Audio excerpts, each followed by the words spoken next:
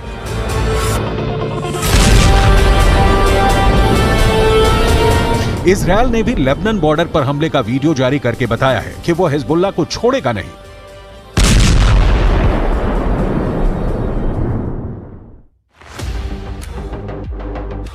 लेकिन अपनी ताकत दिखाने के लिए हिजबुल्लाह ने अपने वीडियो वायरल करने शुरू कर दिए हैं। हिजबुल्लाह के इस वीडियो में बताया जा रहा है कि वो इजरायल पर हमले के लिए तैयार है।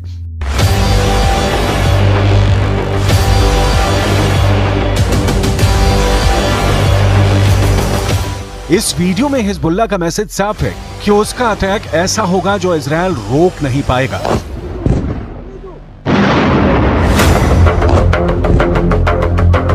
इस वीडियो में हिजबुल्लाह का मिलिशिया कमांडो ऑपरेशन की तरफ इशारा कर रहा है।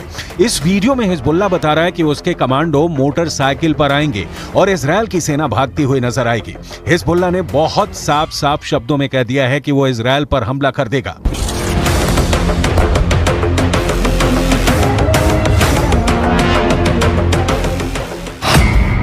अगर इजरायल की सेना फिलिस्तीन के गाजा में घुसी तो वो उत्तरी सीमा की तरफ से इजरायल पर चढ़ाई कर देगा।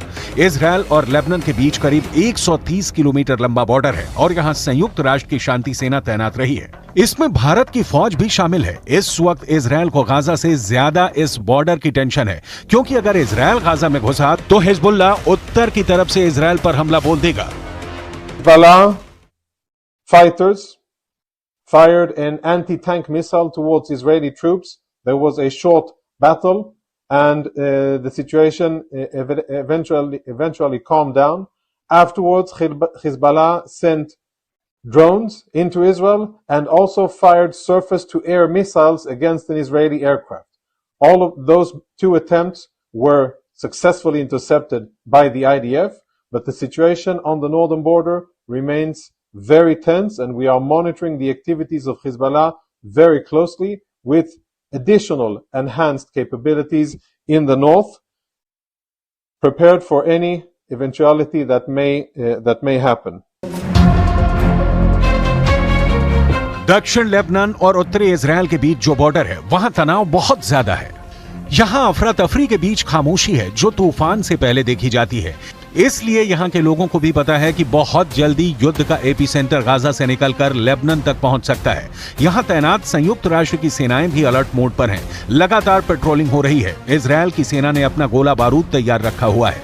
तोपों से जो गोले फायर किए जाएंगे वो पहले से ही रेडी मोड पर रखे गए हैं। इजराइल की रिजर्व फोर्स भी आसपास के इलाकों में तैनात की जा रही है। ये हमवी गाड़ियां हैं जो लगातार यहां तक फौज पहुंचाने में लगी हुई हैं। 2006 के बाद इस बॉर्डर पर इससे ज्यादा तनाव नहीं देखा गया और अब हिजबुल्लाह की वार्निंग के बाद सबकी नजर ईरान पर भी है और उसके एक दोस्त सीरिया पर भी है।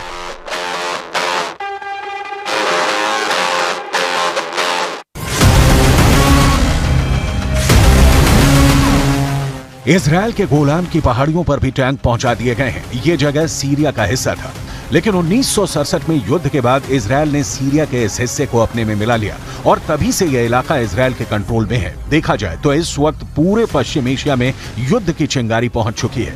इजराइल से लेकर गाजा और गाजा से निकली ये आग अब लेबनान पहुंच चुकी है। चिंगारी सीरिया और ईरान में भी नजर आ रही है।